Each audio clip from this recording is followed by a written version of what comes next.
असम के जोराहाट विमान हादसे में शहीद हुए जहानाबाद के शुभम कुमार की 21 लाख रुपए की सहायता राशि को लेकर नया विवाद खड़ा हो गया है।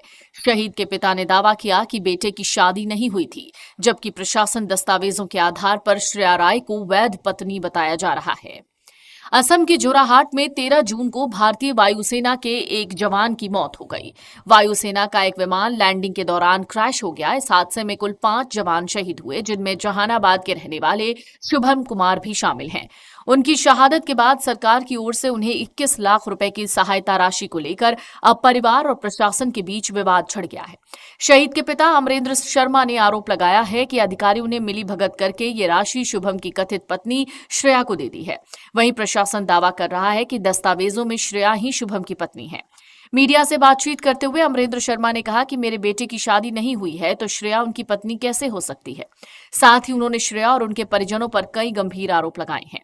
मामला जहानाबाद जिले के हुलासगंज थाने के बनवरिया गांव का है। यहां के रहने वाले शुभम कुमार असम के जोराहाट में हुए हादसे में वीर गति को प्राप्त हो गए। उनकी मृत्यु के बाद सरकार की ओर से 21 लाख रुपए की सहायता राशि दी जानी थी, लेकिन ये राशि शुभम के माता पिता की जगह कथित तौर पर उनकी पत्नी श्रेया को दे दी गई।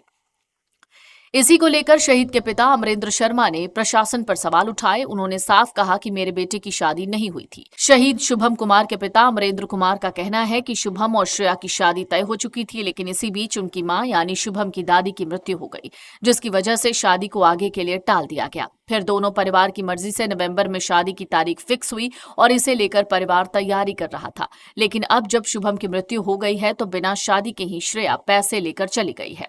अमरेंद्र शर्मा ने कहा, बताया गया कि श्रेया राय आजमगढ़ की रहने वाली है। वो फिलहाल बेंगलुरु में जॉब करती है। श्रेया के पिता भी एयरफोर्स में ही हैं। अमरेंद्र शर्मा ने आरोप लगाते हुए कहा कि श्रेया और उसके परिवार वालों ने मेरे बेटे को बरगलाकर अहमदाबाद में कोर्ट मैरिज करा दी, जिसकी मुझे कोई जानकारी नहीं। लेकिन जब पता चला कि श्रेया को 21 लाख रुपए का चेक मिला, तब मैंने पता किया कि मुझे ये पूरी कहानी बाद में पता लगी। अमरेंद्र शर्मा ने बताया, जिस दिन शुभम का अंतिम संस्कार हो रहा था, श्रेया वहां पहुंची, लेकिन वो पूरी तरह से नॉर्मल थी और उसने चेहरे पर मास्क लगाया हुआ था। उन्होंने कहा कि न तो श्रेया के चेहरे पर कोई शिकन थी, न ही शुभम को खोने का उसके चेहरे पर कोई दुख दिख रहा था। वो अंतिम संस्कार के दौरान चुपचाप कोने में खड़ी रही, सब देख रही थी।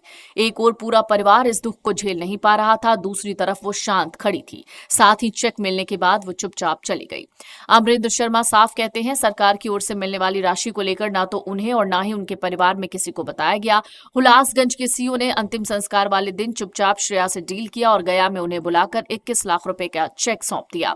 अमरेंद्र का कहना है, सीओ को कम से कम हमें बताना चाहिए, लेकिन उन्होंने ये सारा काम चुपचाप ही कर दिया। साथ ही श्रेया ने भी इस बात को नहीं बताया। शहीद के पिता ने श्रेया को लेकर कहा है कि अगर वो खुद को शुभम की पत्नी कहती है तो उन्हें हमारे घर आना चाहिए और हिंदू रीति रिवाजों के मुताबिक 12 दिन के पूरे कार्यक्रम में शामिल होना चाहिए। उन्होंने सवाल उठाया कि आखिर परिवार के इस दुख की घड़ी में वो साथ क्यों नहीं है। अमरेंद्र ने मामले की उच्च स्तरीय जांच कराने की मांग की है। इस पूरे विवाद पर जहानाबाद के अनुमंडल पदाधिकारी राजीव रंजन सिन्हा का कहना है कि आधिकारिक और विभागीय दस्तावेजों के मुताबिक श्रेया राय ही शहीद शुभम कुमार की कानूनी रूप से वैध पत्नी है।